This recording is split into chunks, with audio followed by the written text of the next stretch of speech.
Hey, it's the good folks at Comics for Fun and Profit reminding you that nobody Patreons like we Patreon. So join us at C4FAP and go over to Patreon/Comics Fun Profit and sign up at a level of your choosing. There's various tiers with various goodies for you. Something that everyone gets at any level is you get to be a part of our Slack channel community. And you get early and ad-free access to all our episodes. But wait, there's more.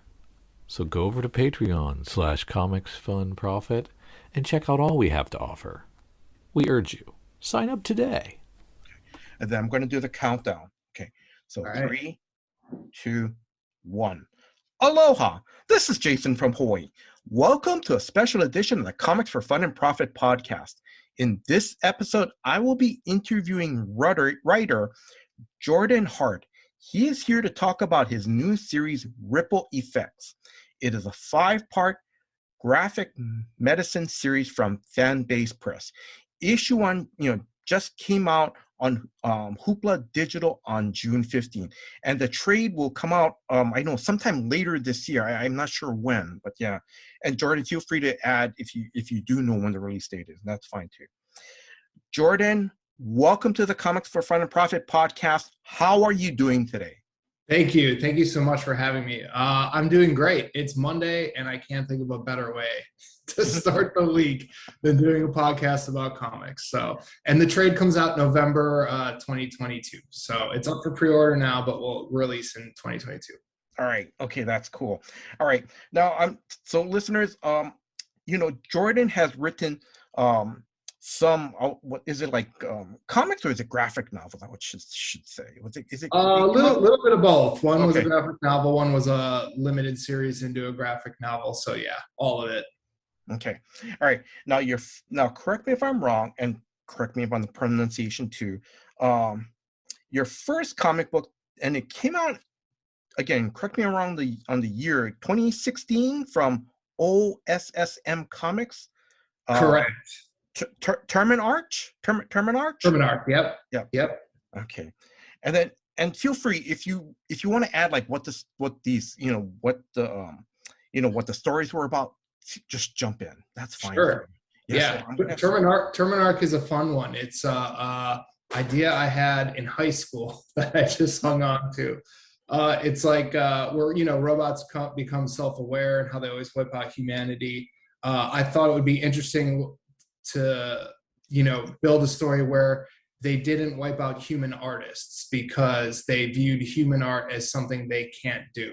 So they could do data entry or all these other things, but like composing a song or painting, they are just mystified. So they began to look at human artists as gods. So I called it a dystopian utopia where there was a cataclysm. Obviously, they became self-aware, but then the surviving artists that are left are worshipped like gods. So that was a different spin on the robot apocalypse. All right. And then your other works include Doppelganger that was from Alternate Comics that came out in 2018. Is that correct? Correct. Yep. What is that one about? So that was kind of that was a hat tip of mine to 80s comedic horror that I loved, like Fright Night, for example. Oh my God, yes. Movies that came out that were horror, but still comedy at the same time. Yes. So that was my kind of homage to that genre. So it was a 4-issue miniseries about a computer engineer who gets copied by a doppelganger spirit. And that one was fun because I got to build in some mechanics. So I built in this story mechanic that if anyone saw you standing next to your doppelganger, they were instantly erased from reality. So it's like he couldn't talk to his doppelganger when they were with his family or with his coworkers. So Dennis, the main character, had to keep his distance, but he couldn't. And then I also worked in an Egyptian belief. The Egyptians believed in doppelgangers, and they believed that they not only copied your appearance, but they copied all of your memories. And if a doppelganger copies your memories, then they really are you, and no one can tell that they're not. So this doppelganger is able to do HTML coding and all computer and be a computer whiz just because he copied the memories from Dennis. So that was a fun little 4-issue horror comedy for sure. Oh, that's so. I'm just gonna say. I'm sorry. I'm kind of going off the cuff. It kind of sort of reminds me of the movie, the Arnold Schwarzenegger movie, The Sixth Day. Correct. Yeah. Just a little bit, but yeah. Yeah. Where you can't tell, like, yes, his whole family thinks it's him, you know, like he knows Dennis's wife's nickname and stuff like that, where it's like, so there's no way you would know that it's not him. Yeah. Oh, that's so cool. Okay. And then your other work that you also did, that was Emergence. And I'm going to ask you, what publisher did it, what was the publisher and when did that come out? Sure. Emergence was, I think, 2018, and that was just a graphic short story. It was 11 pages long, and that was with Alterna as well. And the story there was that there's a belief that the Bermuda Triangle is only one of 8 to 9 portals across the planet. Oh, okay. And the story is that everything that went missing is now all coming back into present day. So ships, people, anything is coming back to present day. Oh, that's pretty cool. So I'm just gonna ask, so Emergence, like you said, it's a short story. Was it part of their, like, one of their anthology series, like If, or some it came out on Wednesday. That's what it was part of. Yeah, it came out on Wednesday, number 3. Oh, okay. So, yeah, shortly after it started. Okay. And then I'm just gonna now, if listeners are interested in, you know, any of your previous works, you know, is it still available? Is it still around? Digitally they should be. I think they're pretty much out of print unless you catch me at a convention that I'm at. I'll have them. So yeah, if you're at any Southern California conventions, I will probably have them if interested. All right. Now I'm going to ask, you know, do you want to add anything to any of your previous works? Like, did I miss anything, or, you know? Then I think that's it. You nailed it. So, yep, all good. All right. Now, before we begin the interview, I want to give a big shout out to Barbara Dillon. Now she's the Fanbase press editor-in-chief for setting up this interview, and also for providing me an advanced copy of Ripple Effects. And also to Barbara, thank you very much for, you know, asking the Comics for Fun and Profit to interview Jordan. So Barbara, thank you very much. Jordan, I'm going to ask, do you want to add anything to that? No, thank you to Barbara and Brian Dillon as well. They are friends before they were my publishers. So they're great people, and they're at every SoCal Con too. Please stop by and talk to them. They're really trying to publish things that should get published. So I love working with them. Okay. Now, I also want to let listeners know that I did get, you know, some of my information from the Fanbase press release and the awesome YouTube podcast, The Writer's Block, that's hosted by David Avalone and a friend of the show, Rylan Grant. Because I know, Jordan, you and Barbara were they interviewed you guys on episode 70 that was released on June 15th. Listeners, if you guys get a chance, please check out that episode. Jordan, I'm going to ask, do you want to add anything to that on top of that? No, yeah, just check that out. That's great, because Barbara's on that as well. So she offers a lot of great publisher side insight into, you know, like what she's looking for, what publishers are looking for. I think she offers some great advice and just insight. Yeah. Okay. All right. Now, where can listeners follow you on social media? Just on Instagram these days, and it's Jordy Jordith. So it's JordyJordith on Instagram. Okay. Now we're gonna start with your origin story. So where did you grow up? I grew up in Milwaukee, Wisconsin, on the south side of Milwaukee, which is the blue collar side. So that's where I grew up. I now currently live in Southern California. I have for the past geez, almost 10 years now. But yeah, born and raised in the Midwest. Now, what was or were your first comics or your Sunday comics or even Mad magazines that you read growing up? Okay, so this is a good one. This is Yes. like a twofold story. Yeah. So as a child of the 80s, I was super into Ghostbusters, like many of us were in the kind of the second half of the 80s. So being so into it, and I loved drawing. As a kid, that was my favorite thing, was to draw. So my parents thought it would be a great idea to get me a Ghostbusters comic book. And it was the adaptation of Ghostbusters 2. So it's actually a graphic novel from, I want to say Now Comics did it. They're not around anymore, but I'm pretty sure. Yeah, I know. Yeah, Now Comics. Yeah. Yeah, the cool like IBM lines going through it. Yes. Yeah. So I got it and I love that. But to be honest, I loved it because it was Ghostbusters, right? Not because of the medium. Like it could have been anything Ghostbusters, and I loved it. So then fast forward, to when I was about 6 years old. I was at the grocery store with my mom. And we walked by the magazine rack or whatever. I don't know, she's getting a birthday card. And I saw Jim Lee's X-Men #1 on it. And it was the cover, I think it was like cover A, where it's Cyclops, Wolverine, and Iceman in the background. And I remember I was 6 years old, and I was standing there like slack-jawed and be like, there's a guy shooting lasers out of his eye, a guy with claws coming out of his hand, and some dude made of ice in the background. And I was like begging my mom for it. And then of course, like I got it, and then it exploded. Then it was comics were everything to me. Like that's what introduced me to like comics, superheroes. I was every boy loves, at least in the Midwest, loves Superman and Batman when I was growing up, but I was never really into them. But then like with X-Men, that was what I was into. And then the animated cartoon a year or two later came out, and then they just exploded, right? So it was like then that was like also like, hey, I love these guys before they were even a cartoon. So it just really cemented that for me. So I just became a true believer at a very young age because of them. Oh, nice.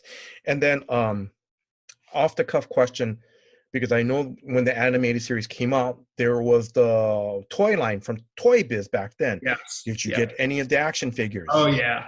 I was cutting grass as a 7-year-old just to have cash to go get the Toy Biz figures or comic books from the pharmacy. So I was all in. It was the cartoon every Saturday morning. They played it by me. And then the toys, and just trying to get them all. It was the best.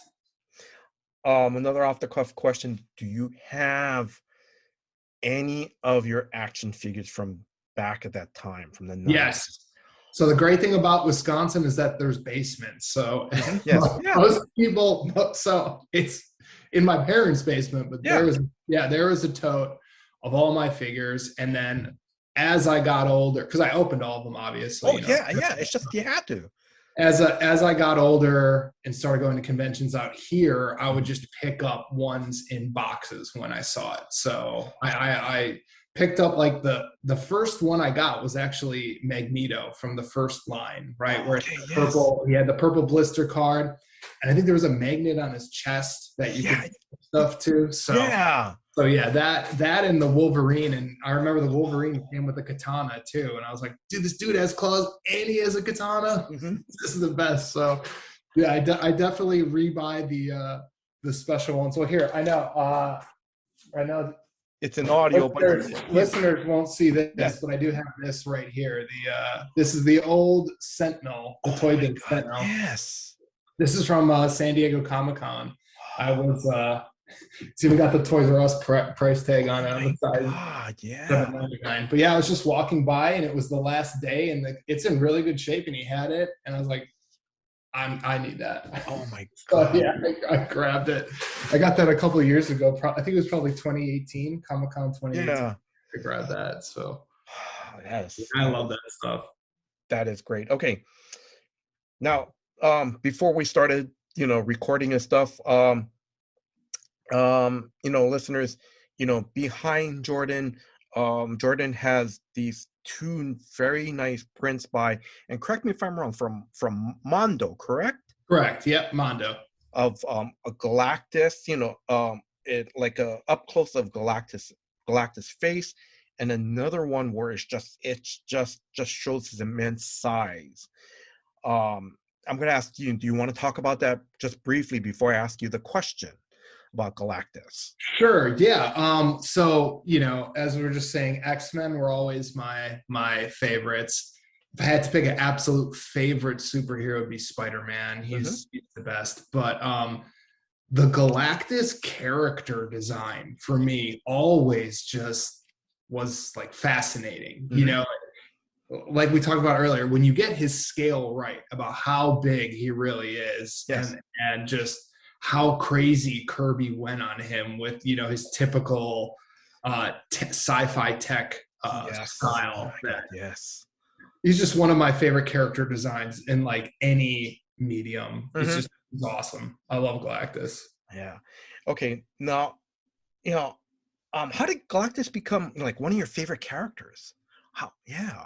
Yeah, I think just through reading older comics, like Silver Surfer, I knew him, and then through Silver Surfer, I got to Galactus. So I can't remember the exact book, but I remember that. And then for some reason, I can't tell you what book it is, what issue it was, but there was a moment when like Galactus and Venom combined, and there's like a Venom suit Galactus, and it's a splash page. It was from the 90s, and I remember seeing that, and it was like, so, and that's got to be a Fantastic Four book. It has to. So I'll have to look that up. Because I'm going to be honest. Well, of course, because I have a ton of comics and I'm backed up on my reading, but I don't think I've ever heard that. Now I gotta check it out. Yeah, I need to find it for you for sure. Yeah. Oh, kind of surprised Marvel hasn't gone back to that. That would be pretty. That would be pretty cool. Oh yes. All right. So sorry, I'm going to continue on. So Drew, the co-host of Comics for Fun and Profit, he submitted this question. Do you remember what was your first comic shop that you went to? Yeah. So my first comic shop was called Nostalgia World. What a great name. And it was in an area of Wisconsin, West Dallas. And it was close to my school. So if I had Boy Scouts or if I had a baseball game or something like that, my dad would take me there, not every time, maybe once a month, twice a month if I got like good grades or something like that. Yeah. And I could go in, I could pick one comic. That was the deal. And that was like the hardest thing, to pick one comic. But the owner was great. He knew me by name. He loved having me, and he kind of started to learn what I loved. You'll like that. And it was awesome. When I was growing up, still, like I said, I saw X-Men 1 in the grocery store. Yes. A lot of comics I got going with my parents to a pharmacy or with my grandparents to a pharmacy. Yes. There'd be a spinner rack, right? Yes. Don't pluck one out. So yeah, that was where I kind of got my newer comics in a pinch. But through Nostalgia World is where I was able to, get the older stuff for cheap.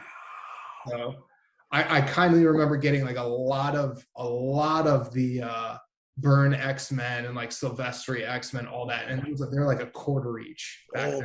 Yes. I mean, it's dirt cheap.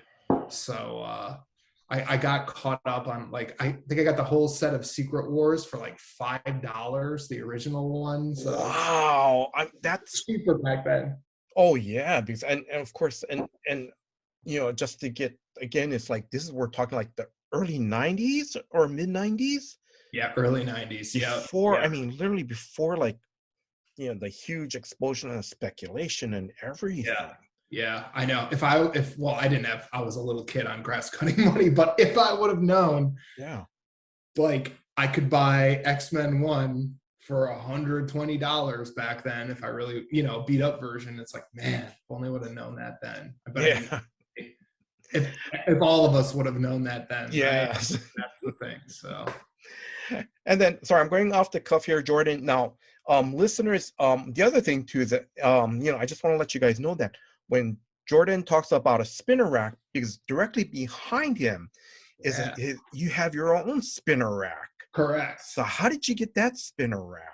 Correct. So that is another thing that I had been looking for, I'm not kidding, like 20 years. I would just, if I saw an old pharmacy on the road, I'd pull over and I'd go, you have any comic spinner racks, anything? And it was, one was going out of business, and I went in, and it turns out the guy threw 3 of them out the week before. And I was just like, and the poor guy looks at me and he's like, what? People want those? They're worth money? It's like, oh man. Yeah, you should have checked eBay beforehand. But like I could only find them on eBay, and when I did find them, rightfully no one wanted to sell. So I mean, like you gotta ask, but then of course I knew no one would want to sell. So basically, God, it must have been like 5 years ago, maybe longer. I don't know.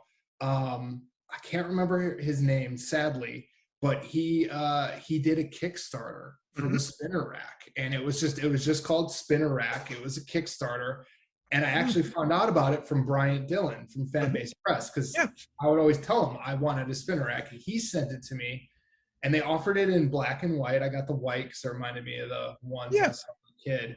And yeah, I mean, I know he had a goal in mind for how many spinner racks he needed to cover the price and the cost of the orders exceeded that. So all my friends that come over, they all love comics, and they're just like, when is it going to come back? It's like they need to kickstart it again, because it's so worth it. Yes, it is. Yeah, it's just like the problem with the old ones, like while they're authentic, like sadly a lot of them are rusted. I think they really they don't spin, or they could ruin your books if they're not fully covered and everything. So it's like it's actually better having a new one. But yeah, I'm hoping I still get an authentic one day. That's like my goal, to still try and find one. But it only gets harder as the years go by. There's less and less. So yeah. So, all right, Jordan. So, how did your journey get started working in comics?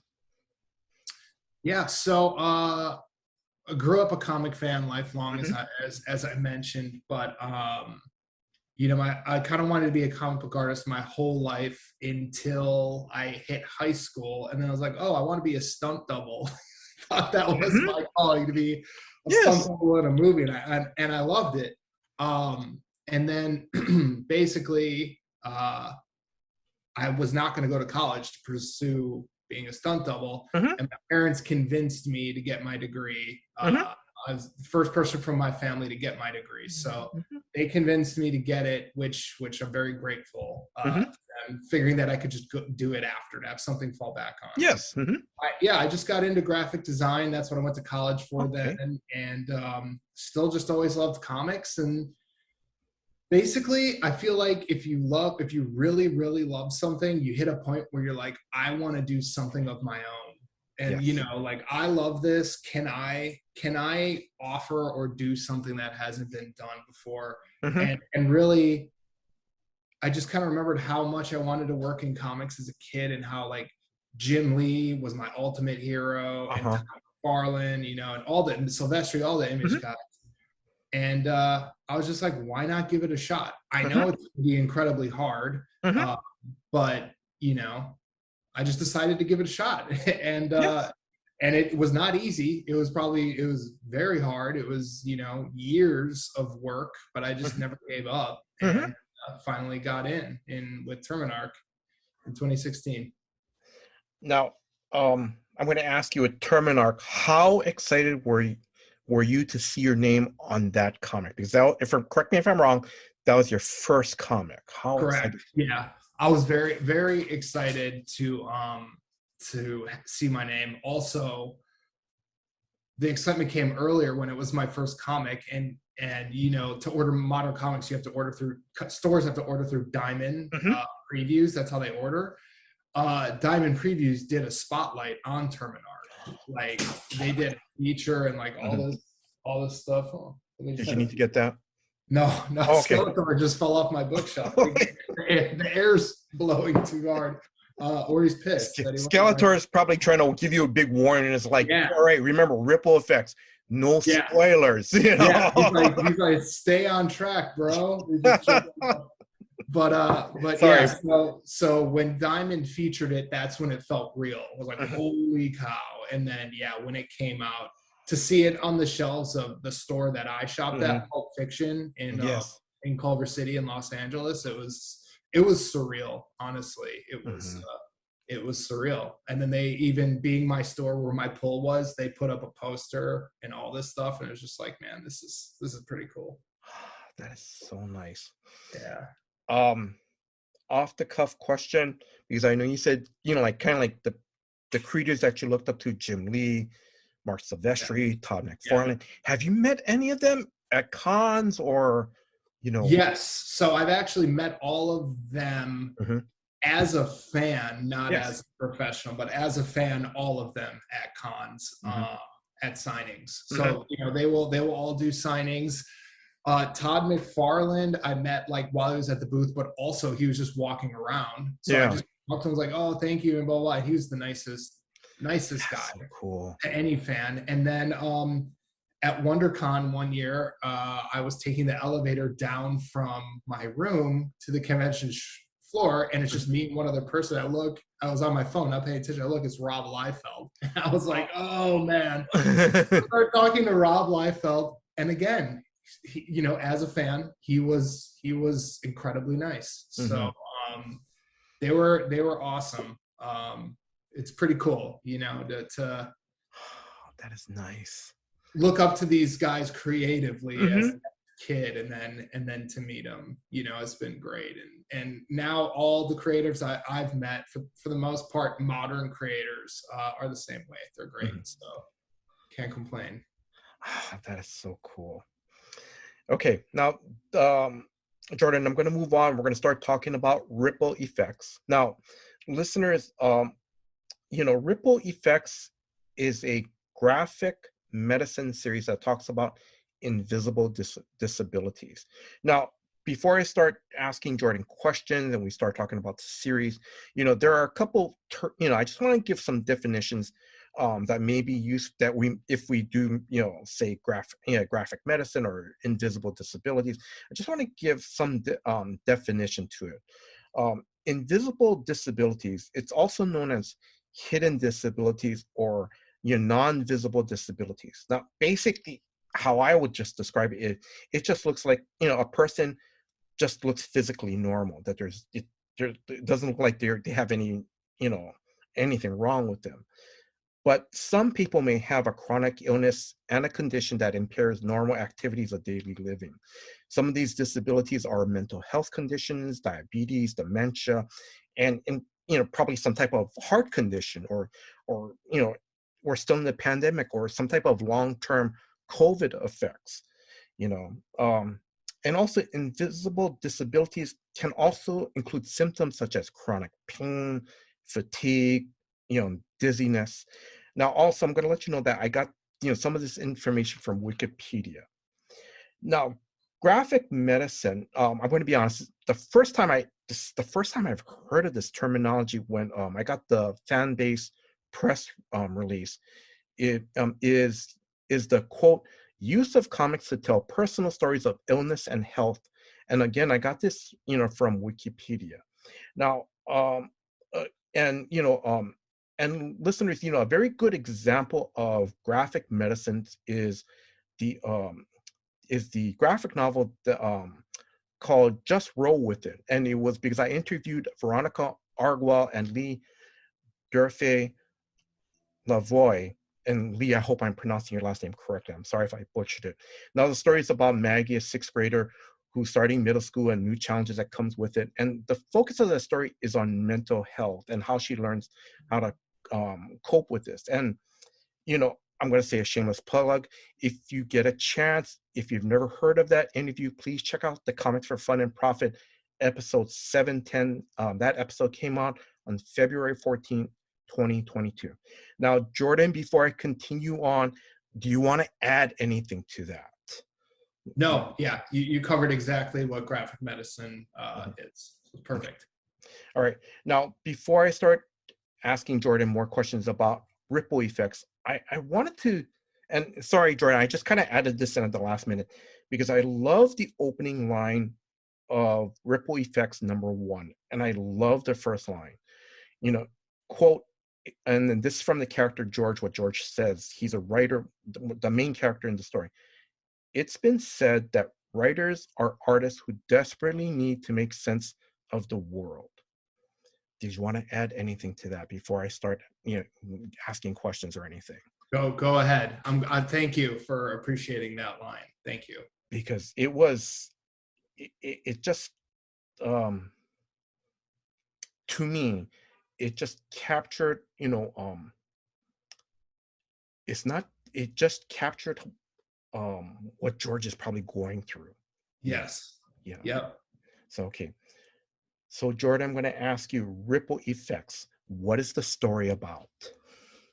So the story of Ripple Effects is about a young 25-year-old, an aspiring writer, as Jason just mentioned, who has recently been diagnosed with type 1 diabetes.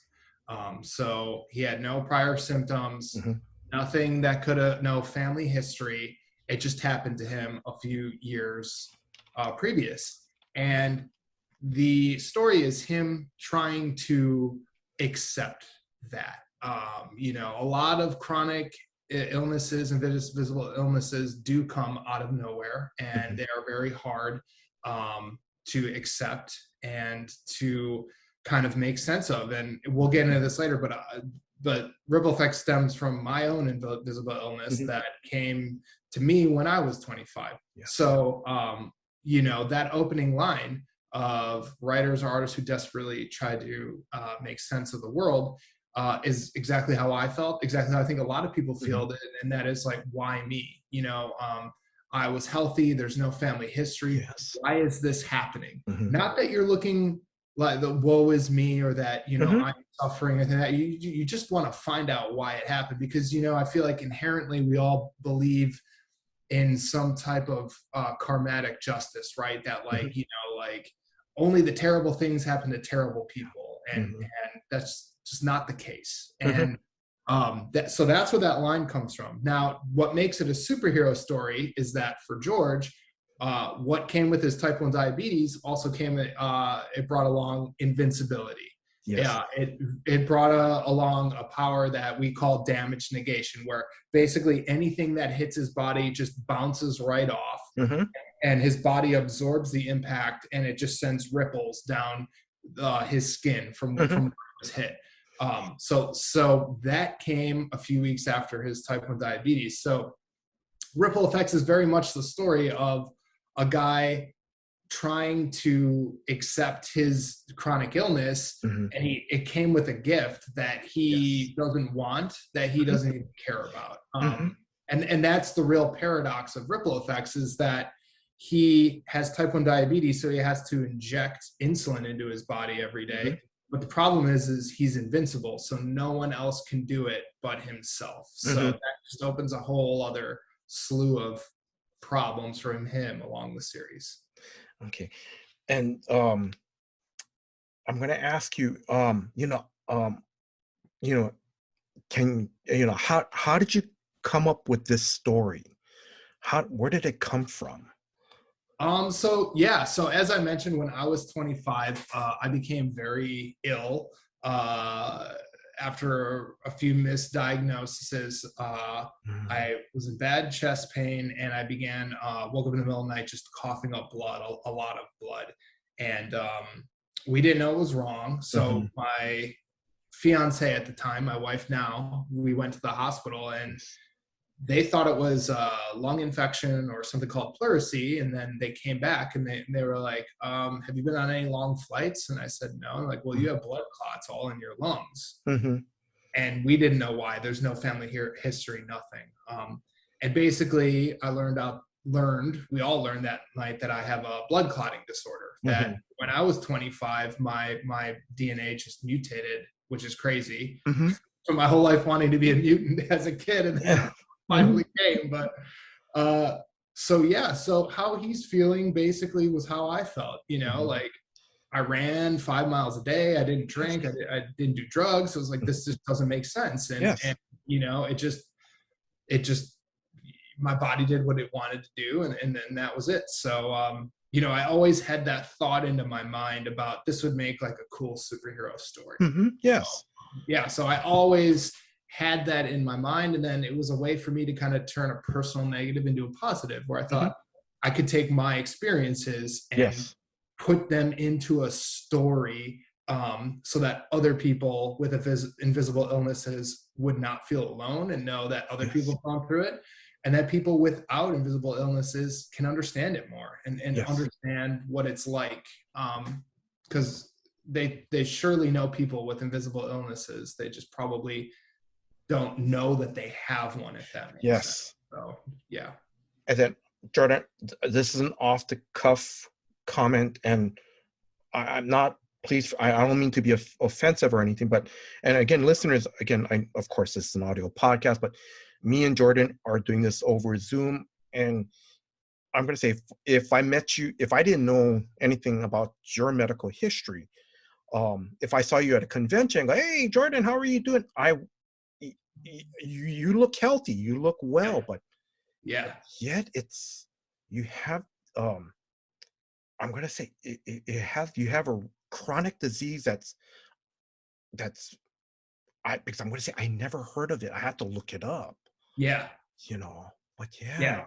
thank you. And I mean, that's the main point. Like, you're exactly right. If you saw me at a convention or just walking around, you'd think I was just a normal, healthy surfer looking dude with long hair, right? But underneath that is a guy that has to take medicine every single day for the rest of my life to survive, right? And that is the story of George. But I just switched it. Originally, George had, the medical term for what I have is thrombophilia, which means your blood is likely to produce blood clots, and then they can go to your heart, your chest, wherever. Blood clots are bad. They're bad. So that was originally George's diagnosis, but I could never write it. It just was too close to home, right? It was just too hard to write. And, I couldn't do it. So what I did is I made George a type 1 diabetic because my closest friend at work, my work colleague, was a type 1 diabetic, and he has been since he was 7 years old. So we confided in each other a lot. Like, no one knew he had it. No one knew I had it. And it was, we really had a sense of camaraderie there. So, by making George a type 1 diabetic, I knew I could use my friend as a sounding board throughout the story to make sure everything was accurate. And then kind of like fold in my emotional, mental experiences into it. Yeah. So, Jordan, I'm going to say, Jordan, just thank you very much for being open about, your medical diagnosis. Just thank you very much. And then now, listeners, there's these next set of questions. Jordan has seen the questions, and Jordan, I'm going to make it clear, I'm not grilling you, but if you could just maybe force listeners just to, talk about your experiences, because there's someone out there that's probably struggling with your not the exact same diagnosis you have, but some other invisible disability or illness. So, I'm just going to read this part. I just, again, if you can just describe your struggles, how you overcame them, and again, the purpose is to, Jordan, for you to share your story to help a comic book fan who may be going through their struggles privately. So I'm going to ask, how did you cope with your diagnosis? And I'm going to get a little preface is that, because I remember in the writer's block interview, before you were diagnosed, you're shaving with a razor, and then now they're telling you you can't. So how did Yeah. how did you cope with your diagnosis? Something like that. Something that was normal, and now it's like I can't do that now. Yeah. That was probably the hardest part of being on blood thinners. There's side effects that come with it: nausea, dizziness, lightheadedness, right? But I felt like I could handle that because I knew it was just the medication, right? It was more so the lifestyle changes. Like I told you, I wanted to be a stunt double, right? Now I bruise easier than, that's not a word, but I bruise like like if I just bump myself, I'm gonna bruise. If I nick myself shaving, it's gonna bleed for like 10 minutes. I mean, I'm not gonna need to go to the hospital, but it's just like annoying that there's blood everywhere, right? So it was the lifestyle changes that were hard. There are things I can't eat, like specific things I can't eat on blood thinners because it will either thicken or thin my blood. So it's not a lot, right? But it's just like like greens are bad, but then also grapefruit and stuff like that is bad. Alcohol was completely out of the picture, which was okay for me. I just, I wasn't a big drinker anyways. So I think a lot of people, that's tough. But that was fine. It was like, take away chocolate from me, that would have been a different story. But luckily I can still have chocolate. So please don't feel bad. I kind of giggled. That's kind of funny. But I know what you mean. Yeah. Or Coca-Cola. Like as long as I can still have a Coke. So that was where it was the hard part for me. And then it was just having so many blood clots in my lungs basically thrashed my lungs. So they're permanently damaged. My lungs are full of scar tissue. So that was tough because living in Wisconsin, it's cold over half the year, and the cold air really was hard to breathe in. And so there was like the physical stuff a little bit, and then the lifestyle change. But how I got over everything, and you will learn this in Ripple Effects. It's not a spoiler, but just something to look for. But it just got easier the more people I talked to that were chronically ill. So so like when you start meeting other people that are living with something and pushing through something, and you don't even know it, like they inspired me personally.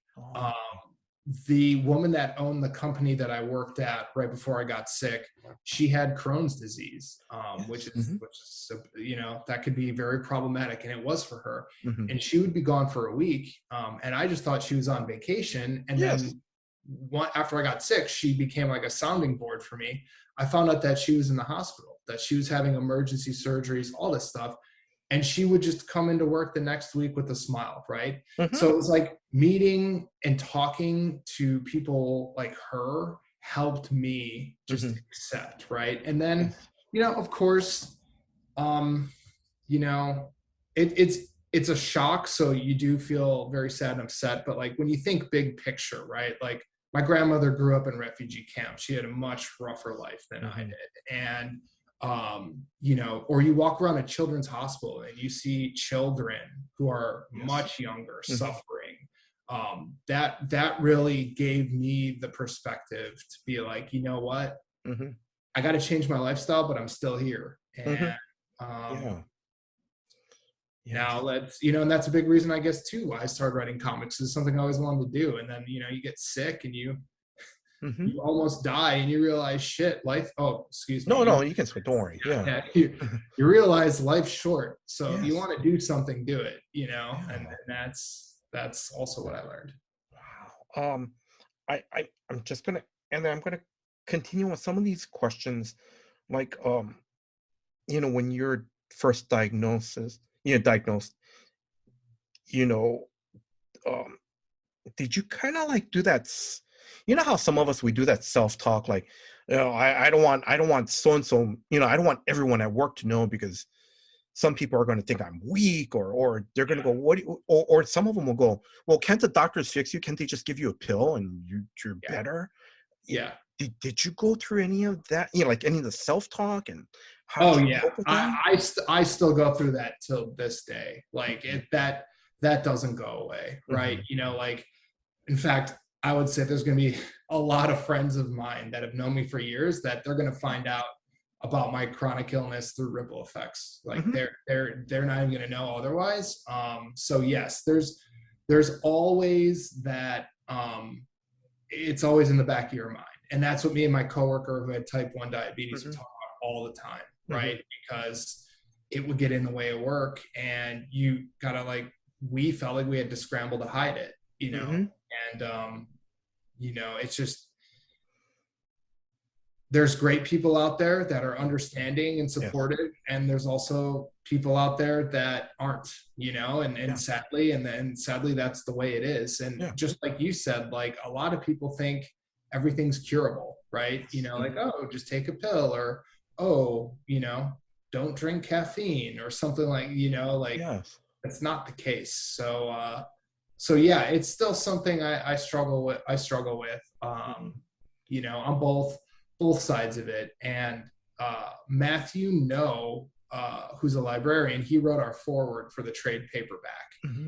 And he has a chronic illness with pain, where sometimes he needs a cane and other times he doesn't. And it's in the foreword how people treat him much differently with the cane as opposed to without the cane, even though he's still the same, right? He's still in that pain, but just having the different treatment. So that he wrote a great foreword for the trade.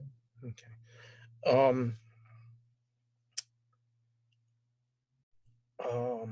I'm gonna thank you.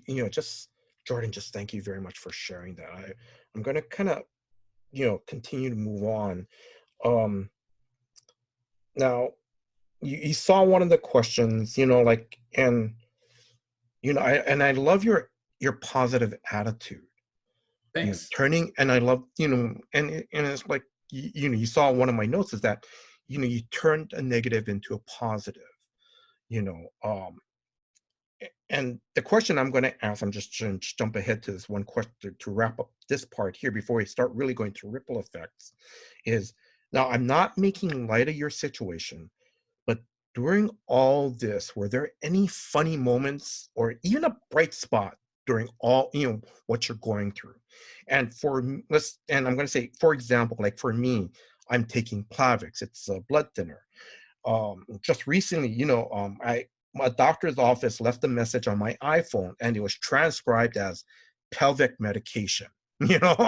Sure. Yeah. Now, was there any funny moments like this, or whether what you're going through now during your hospitalization, or any bright spots? Sure. Yeah. There were a couple. So sad. Unfortunately, I've been in the hospital more than once. So the first time was kind of really scary the whole time, right? And that was just like a shock and just processing everything. But after that, once when I had returned to the hospital for almost a week and things, we had a better gauge on stuff. I'm very tall. I'm 6'3", and hospital beds are not for people that are 6'3". So, sorry. Yes. Yeah. Sorry, I don't mean to laugh, but yes, I know. Yes, no, you should, because if you would have seen me, it was ridiculous. So I was like crunched in this bed. Yes. I just kept asking the nurses, like, could I get a bed extender? Could I get a bed extender? And they couldn't find them. So it was like, I was just like squashed, like, we can't find them. So finally, one day, like halfway through my stay, I was in a wheelchair being wheeled for some x-rays, and I get wheeled past my high school friend who's working at the hospital as a nurse. And he's like, what's going on? Like all that stuff. He's like, well, do you need anything? I looked, it was like, I need a bed extender. And I gave him my room, and I was like, they can't effing find them. I'm so uncomfortable. And he's like, oh, I know where those are. So sure enough, I came back and the bed extenders were there, and it was the best. So that's great. I was like not expecting to run into my friend who's also tall, so Yeah. he felt the pain, but yeah, so that was pretty great. I'm sorry, but I'm thank you for that. Yeah. But that's great. That was the perfect meeting spot. High school friend, hey, Yeah. what do you need? Bed extender. I know. Got it. It's not like I know. Like he was like thinking food, water, chicken noodle soup. I'm like, bro, bed extender, make please. It was pretty great. Yeah. The look on his face, it was like surprised, but then like he nodded, he got it. He's like, yeah, okay, I get it. But Jordan, thank you.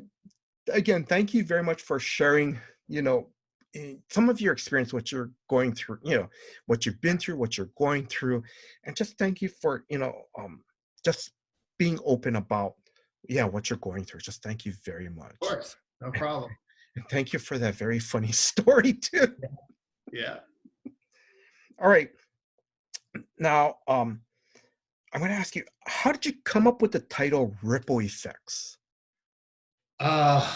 Yeah, it's funny when I'm writing, the title is the hardest thing for me to decide on. And it's funny because most of my friends who are writers, they usually come up with the title first. Like they have the idea and then they got the title and then it's off. And I'm like, man, you guys are lucky. I just am laboring over a title for months. But this one came to me pretty quickly because obviously George's superpower is that ripple. When his body absorbs the impact, the ripple will go through.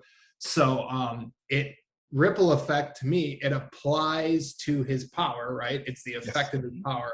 But the real meaning to me of ripple effects is that this is a story about the ripple effects on your life of being chronically ill, right? Like, and on loved ones' lives. It's not just, like that's what I learned too. Like it affects all of your loved ones' lives. So that's where the title came from, is just that ripple effect.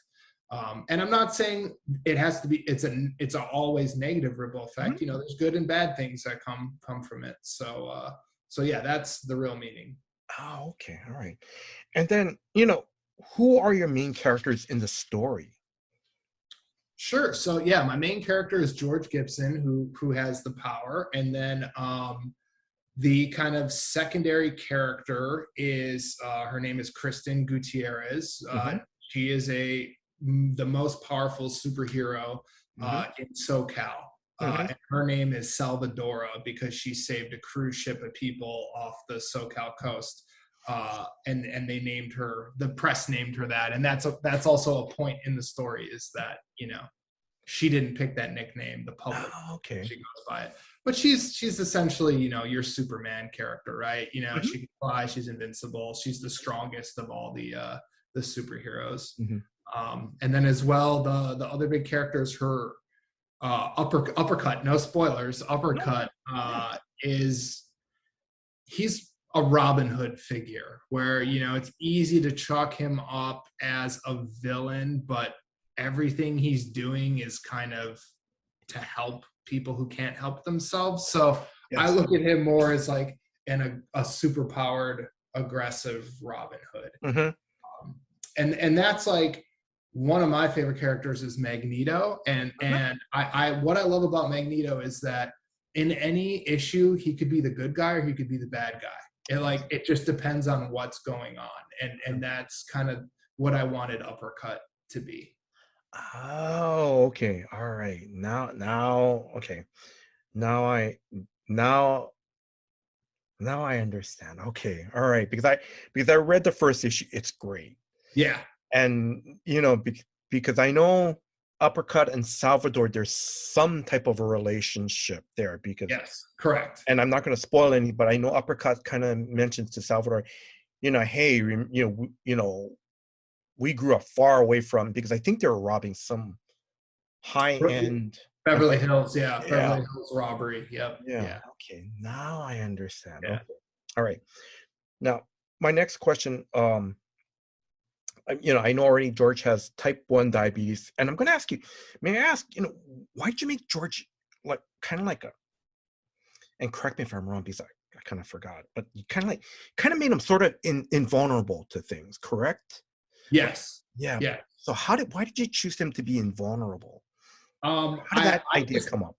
yeah, I thought if he had a chronic illness, if I wanted to think in terms of opposites, what would be the best superpower? And I was like, oh, that nothing can hurt him except himself. So that's how I came with it. That the only thing that can hurt George is his own body. Yeah, that is so cool. That is really cool. Now, and like I mentioned, is I read the first issue. I thought it was fascinating that you had George gained his powers and the diabetes at the same time. And correct me if I'm wrong, because in the first issue, he's trying to hide both of them at the Correct. same time. Yeah. So Yeah. where did that idea come from? Because I thought that was pretty neat. Yeah. That, I thought that, how Bruce Wayne and Clark Kent and Peter Parker all hide their superpowers from everyone they know. Like, sometimes it can be like that for chronically ill people, that they're hiding their illness from everyone they know. At least I know from a personal experience I did for the most part. So I thought telling a story where you have the traditional character hiding his superhero identity, but then in addition hiding the invisible illness, it just kind of married, your typical superhero story with real life, kind of putting the two together. Oh, okay. No, that's great. That's really great. Thanks. Okay, and I'm gonna ask, how did you team up with Fanbase Press? Because I know you already mentioned you're friends with Barbara and Brian. Yep. Yes. Yeah, so I basically got to know them when Terminarch, my first book, came out. I was on their Fanbase weekly podcast. Oh, okay. And then, so I met them that way. And I go to all the SoCal cons because I'm still a comic fan.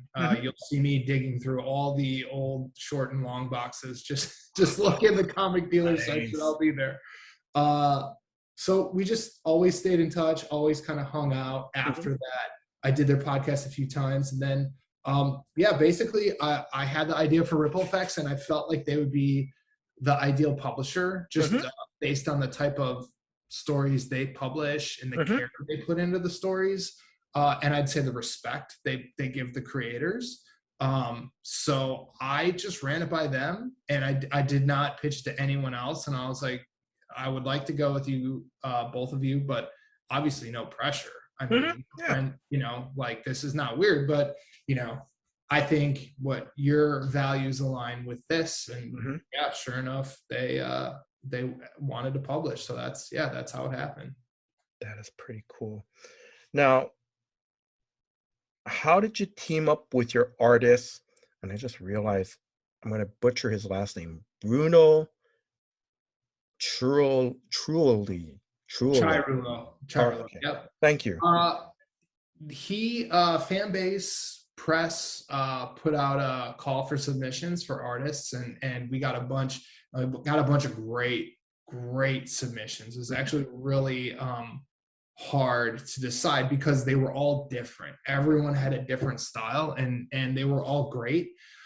But Bruno's, why we liked him was that his style, I felt, worked best with the story in terms of it's very simple, delicate line work, and it's set in Los Angeles, so the colors really need to lead in anything in Los Angeles or in California. So if you're using an artist that's heavy with the ink, that's better for like Gotham, right? Like Gotham City, or like a city. But when you want something bright and vibrant, you usually want less ink, more line work. So that's why we picked him.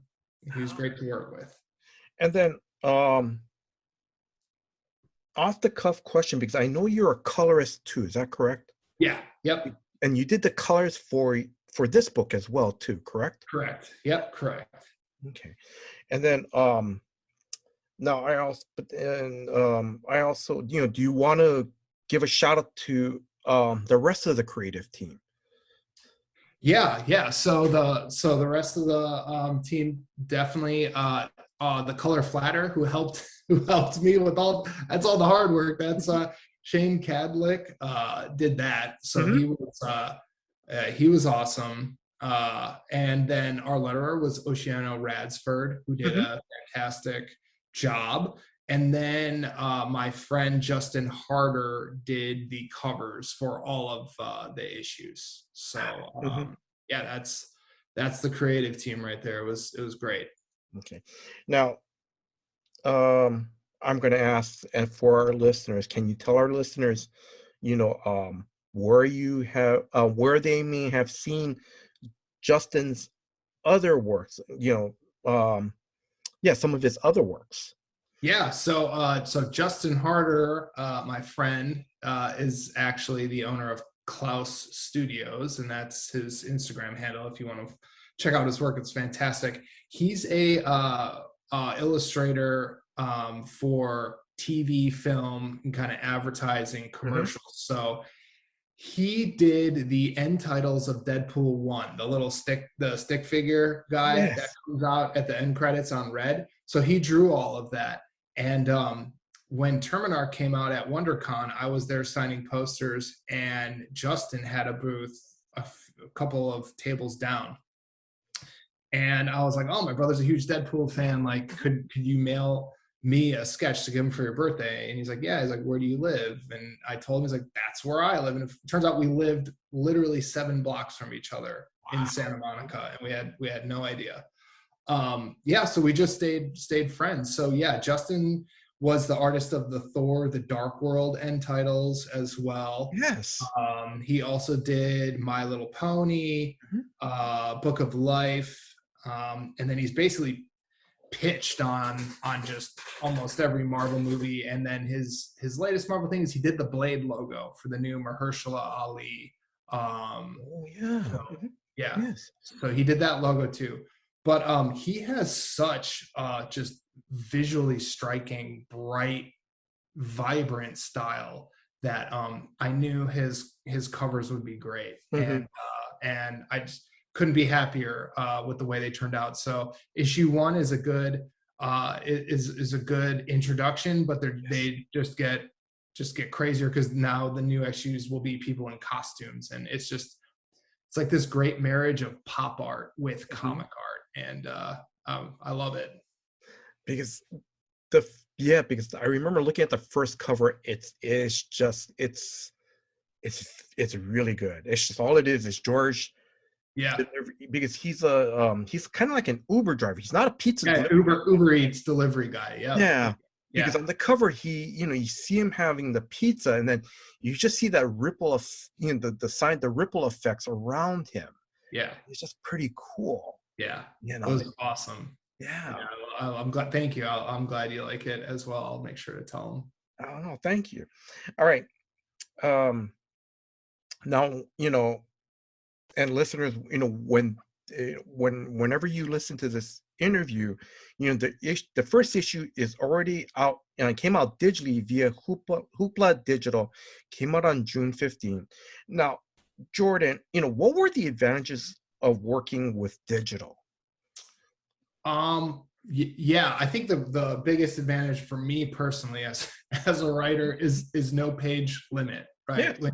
When you're in print, you need to be at 22 or 20, Hmm. uh, depending on publisher. In Yes. digital, it could be as long as you want. Hmm. So issue 1, I want to say, is 32 pages, Yes, I'm something. going to say you're Yeah, right. It yeah, is. I think Yeah. it's about 32 or 33 pages, which is great. So it just gives me much more flexibility to tell more story. Hmm. So digital, I love that. Another great advantage to digital is that it's easy for anyone to get that doesn't have a comic store Yes. close. So that, I will always champion comic stores and try to, Yes. tell everyone to buy the printed version and Yes. support the store. But if you can't, having it digitally is great for people that can't get out to a store or don't live by one. Oh yes, because and I remember in the writer's block, Barbara said that the digital hoopla, I think now is, it should be, I think, some parts international now, I think, Reed. Yes, I think. correct. Yeah. Correct. Yep. And the great thing about Hoopla too is if you have a library card, you can read ripple effects for free. So that was, another thing that was really important to Barbara, Brian, and I was just trying to get this in front of as many people as possible, so that anyone who's interested in it, in chronic illness could read it. Yes. And like you said, like, like you mentioned that, you still will always champion, brick and mortar comic book stores, but if, let's say, someone on Lanai, that, there's, Lanai is small and it's not going to have a comic book shop, because it's just so small there, but they have internet access. Yep.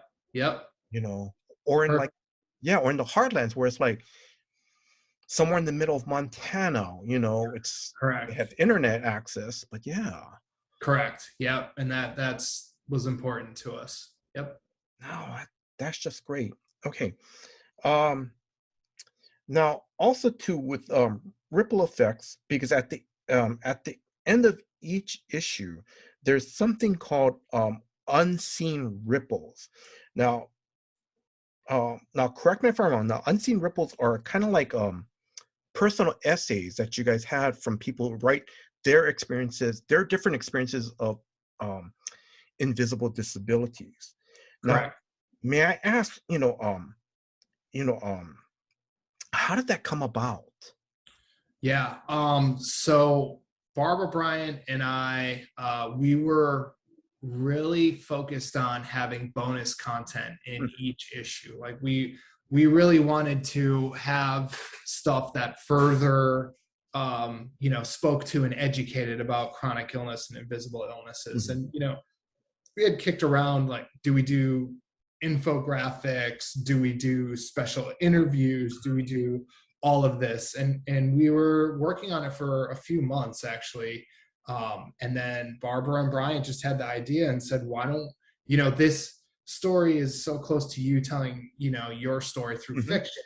Why don't we get the real story from someone to just further help readers connect and become a little bit more aware of invisible illnesses? So they came up with the idea. And the cool thing is that all of these essays, there's one in each issue, are all people with invisible illnesses talking about their experience, but every single essay, the person is connected to comics in some way, which is really cool too. So we have editors, we have an artist, we have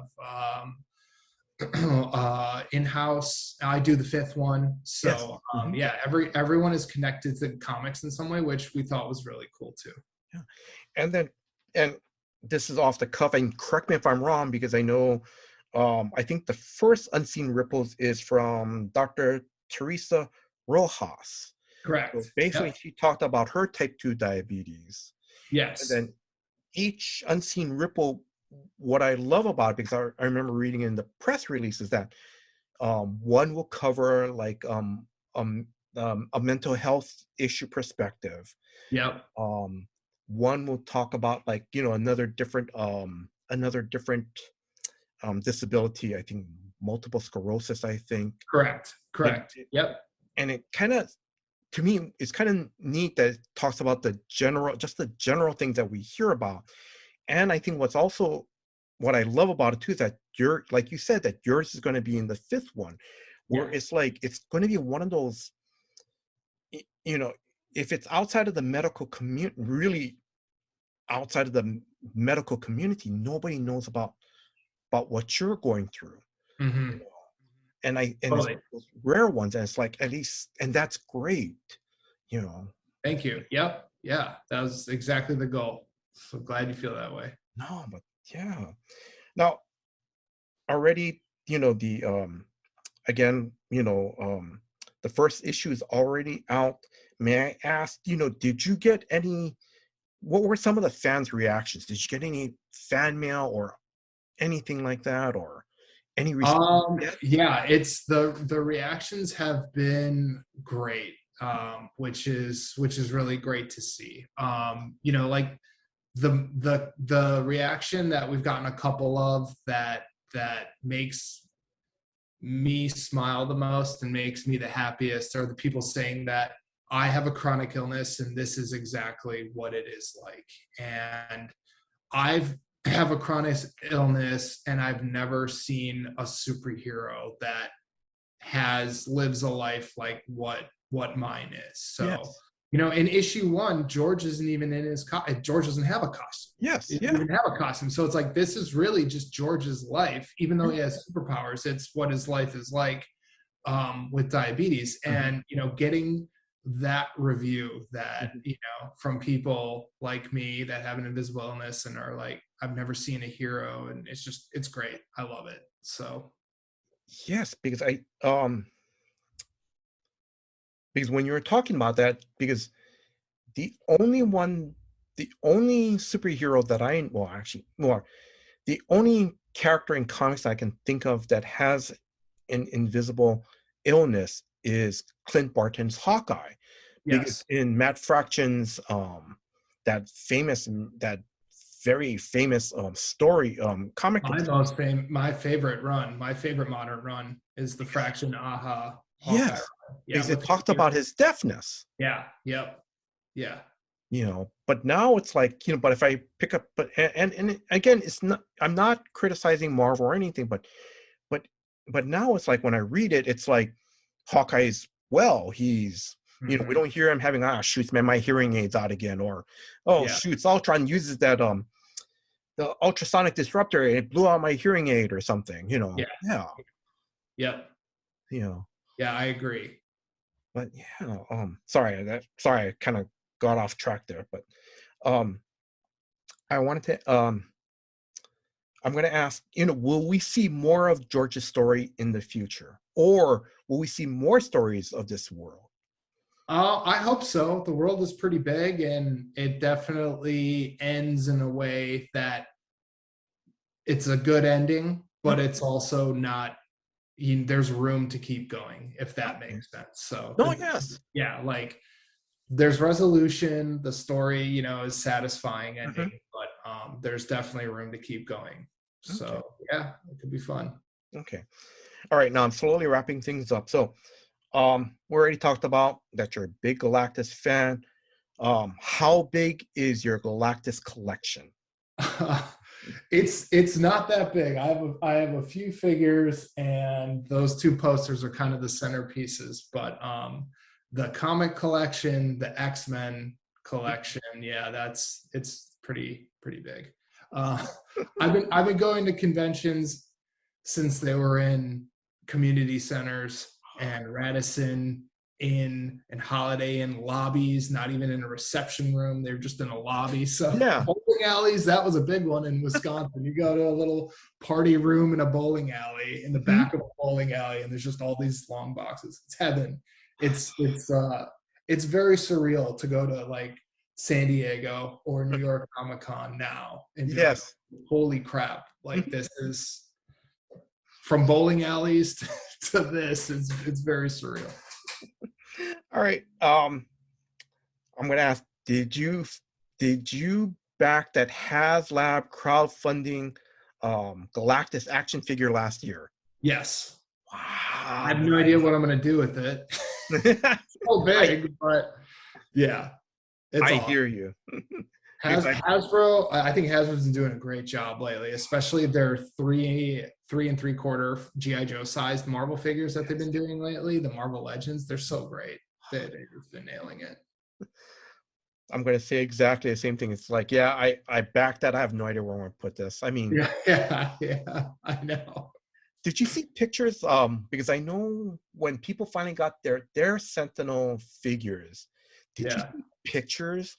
Yeah. It's like some guy had, it was like that Sentinel figure. it fit a small, it fit. It was the size of a like a little kid's tricycle. Yeah, That yeah, was crazy. I was like, oh my, I it's know. like a little kid, like almost.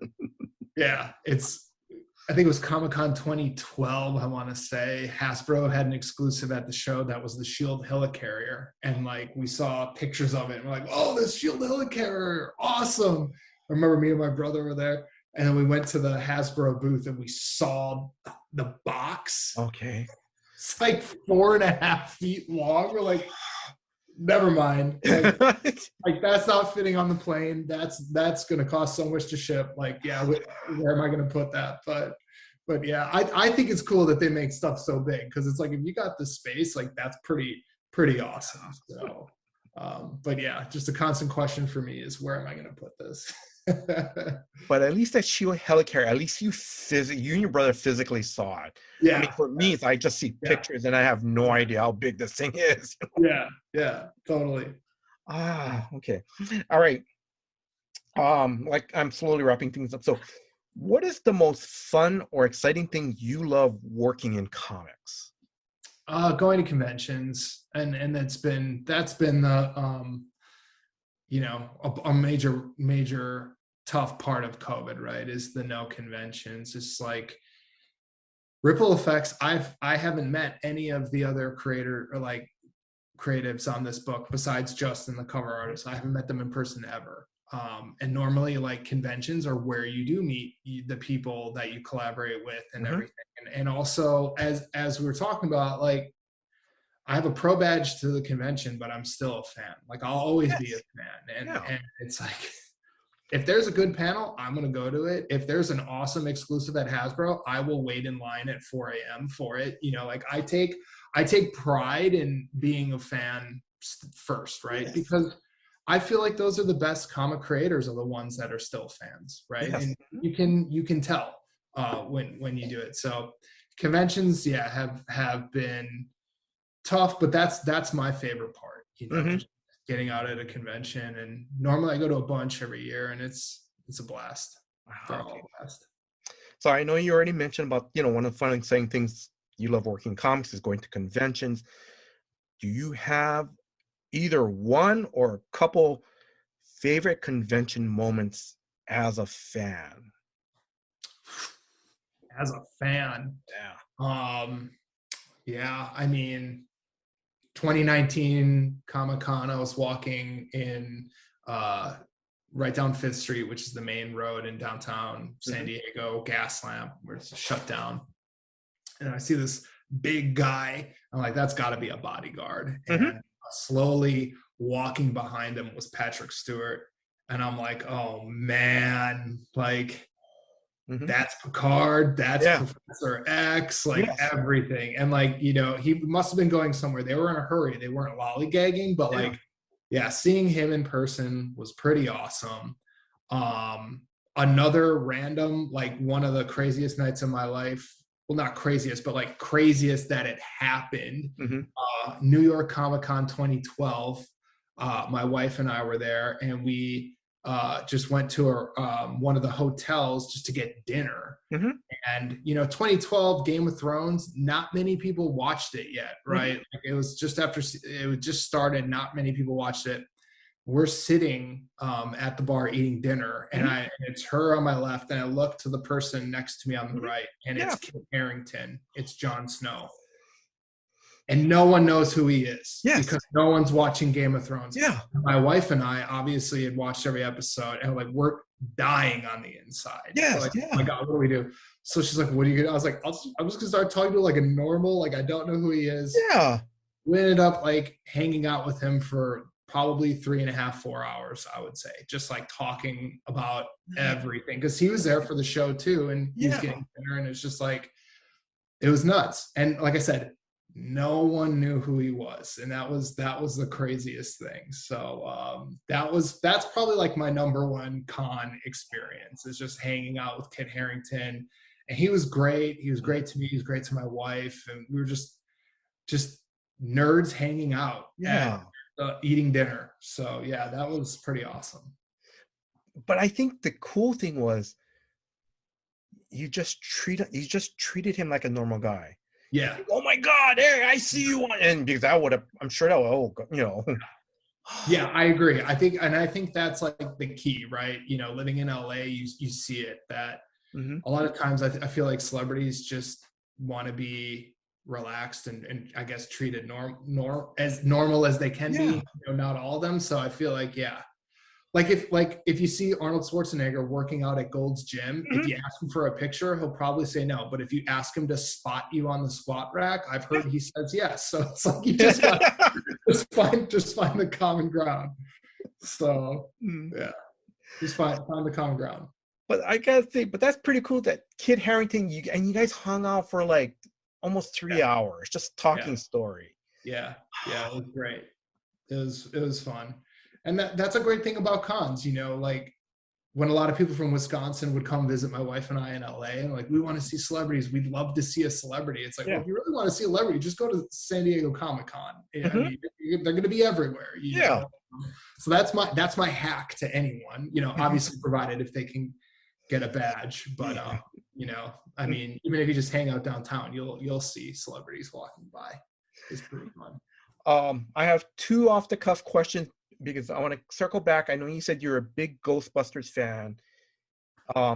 If IDW, and I'm joking on this part, if IDW calls you after this interview ends, goes, hey, Jordan, we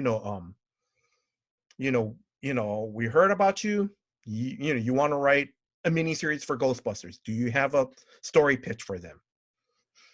Do I have a pitch for them?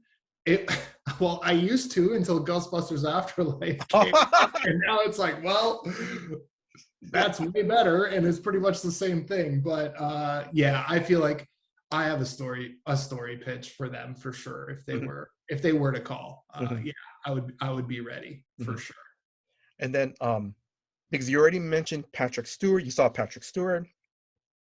I know you mentioned already Professor X. You're a big X-Men fan, and you said you recognize him also as Captain Picard. Are you a Star Trek fan? Not as huge as I am a comic fan, but Yeah.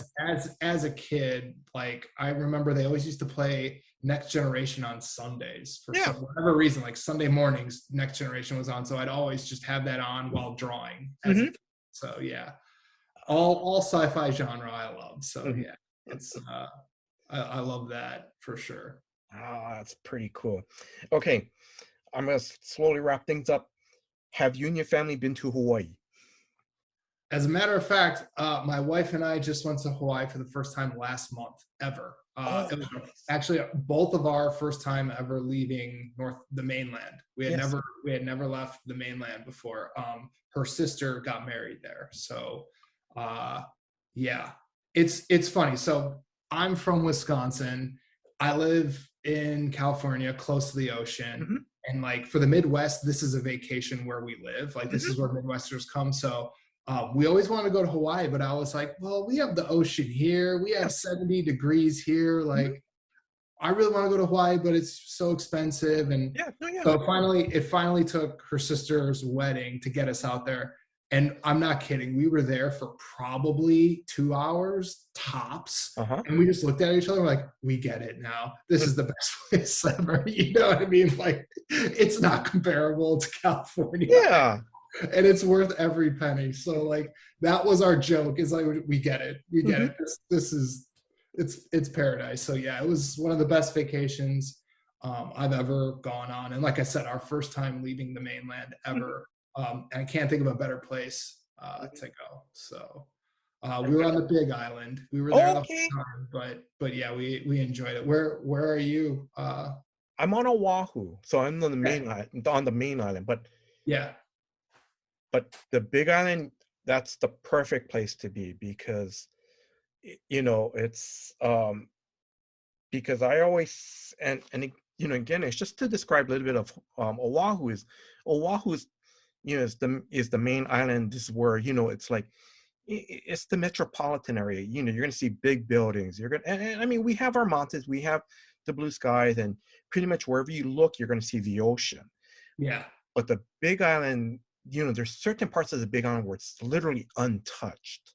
Yeah. Where you don't, Yeah. like for the Big Island on the Hilo side. Sorry, I'm kind of rambling on. Yeah. The Hilo side, it's on the east side of the state. You know, to me, it's a nice, quiet town. Hmm. Um, their downtown area. You know, it's almost it's to me what I love about it, it's untouched by time because some Hmm. of those building architectures still look like they're from the 50s and 60s. Totally. It's Yeah, really, we drove the whole Big Island, and we oh my did God. stop in Hilo. I totally agree. It's like, yeah, those buildings, you can tell they're original. It's Yes. pretty cool. Yeah. Oh my God. And then the Kona side is the tourist side. And it's on the west side of the island. That's Yeah. your tourist area. Yep. No. Yeah. Yeah. What blew my mind was how, like I said, driving around the island, it was like there were so many different climates depending on where you Yes. were. Like from Kona to Hilo Yes. to Crater Park. It's just like there's just three different little climates. It was awesome. It was Yes. really cool. And Mhm. going from like north of Kona where it's super volcanic to Mhm. then going to Hilo where it felt like Jurassic Park and very lush and just, Yes. Mhm. yeah, it was so cool. What we were joking, it's like, oh, it feels like we went to multiple vacations in one because Yeah. like, everything is different. It was very Yes. cool. Yes. And I think I can't remember if I know I think some parts of the year, and I'm not sure, but I think um for the observatories, the roads are, I think, open at certain times of the year. But Hmm. then again, I think recently, I think park rangers were telling um there was a news report of, like, I think for park rangers, they had to, like, stop cars coming down because they had to check to make sure that their temperature on their brakes or their wheels would at least kind of it would be too hot, and they would Yeah. have to let it kind of like cool down a bit. Wow. Okay. Yeah, because Yeah. you're going, I guess you're going out steep and you're coming down, you're using your brake. Yeah. Yeah. Yeah. Wow. Yeah. Yeah. But I believe it. Yeah, I believe it. It was, yeah, super tall.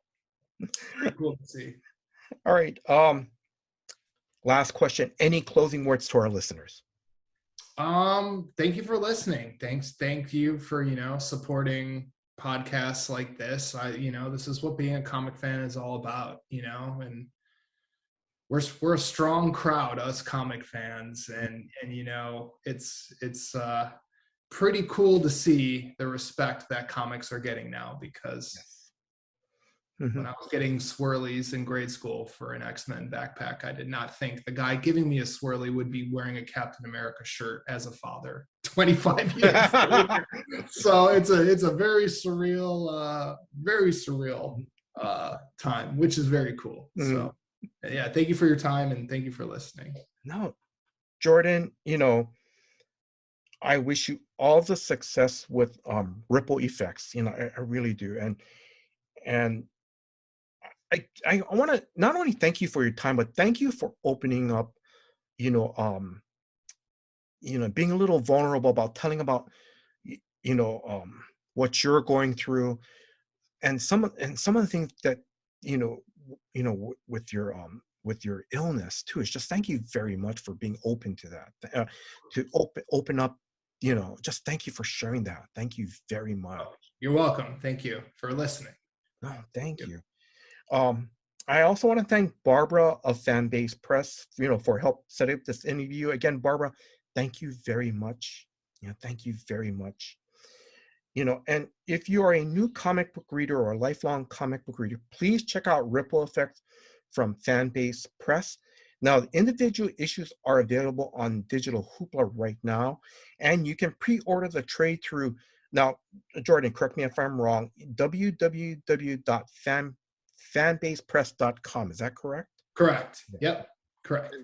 And now, I believe our interview for a wide release is going to come up in probably sometime in July. But if the listeners do a pre-order before August 1st, they're they're going to get I know you're going to do something, I think like an autograph or a print or something. Screen print. Yeah, it'll be a signed screen print for Okay.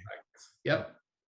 And then of course then the trade will be out in November of this year. Correct. Yep. All right. And then again, listeners, I encourage you to please check out Ripple Effects. I've read the first issue. I love it. To me, the first issue, what I love about it is that it's a slice of life of a normal person, George. He's got superpowers. He's, at the same time, he's dealing with a chronic illness, and the added challenges that come with it. To me, this story, it's a story of a metaphor for basically all of us. It's a metaphor for, maybe a nurse right now who's, providing for her family while dealing, while having a cancer diagnosis, or an Uber driver who is trying to make ends meet and provide for his family while dealing some type of mental health issue and challenges of daily stress. And again, like I said, basically, I like this story because it's basically the story about us. That's what. Thank you. That was my goal. So yes, thank you. No, Jordan, thank you. I also want to thank Drew, the host of Comics for Fun and Profit, for putting this episode together. Drew, thank you very much for all your hard work behind the scenes. And if you are a new listener, please check out new episodes of Comics for Fun and Profit that comes out every Saturday. And I want to thank you, the listeners. Thank you very much for your time. Thank you for listening to this episode. Until next time, guys. Aloha. Our LCS is Cowabunga Comics out of Oconomowoc, Wisconsin, and their mail order company, Deep Discount Comics. And we went there, and we were actually invoice number 00001. We were the very first their very first customer, which was kind of cool. They've been nothing short of fantastic, customer service wise. Discounts, they were very close, if not the same or better than DCBS on a lot of things. Over and above, customer service wise, always taking care of us, going the extra mile, so responsive, getting instantaneous responses back to questions about things, and to the point where knowing the stuff you like and anticipating your needs and having it suggested that you might want to add this to your order already before you even have to think about it. That's kind of cool. Really quality experience. So we love working with Cowabunga and Deep Discount, and that's why they're in our show notes every single episode and have been for hundreds and hundreds and hundreds of episodes. That we leave them there because we like them. They're cool, good people. That's why they're in there. By God, they'd tell you to, if you've got a local comic book shop that you love, stay with them, because everybody needs to support their local comic shops. But if you're looking, check them out. You can check them out in the show notes. There's plenty of ways to get a hold of them. Either get on their list, just so you can check and see what kind of FOC and pre-order stuff they have and the discounts, and they'll send it to you each month, get you on that email list. And you can check out their shop, because they have a great shop of exclusive Cowabunga variants. Amazing stuff. Yes, they've always been there for us, and we take them for granted. So there you go. Now you know.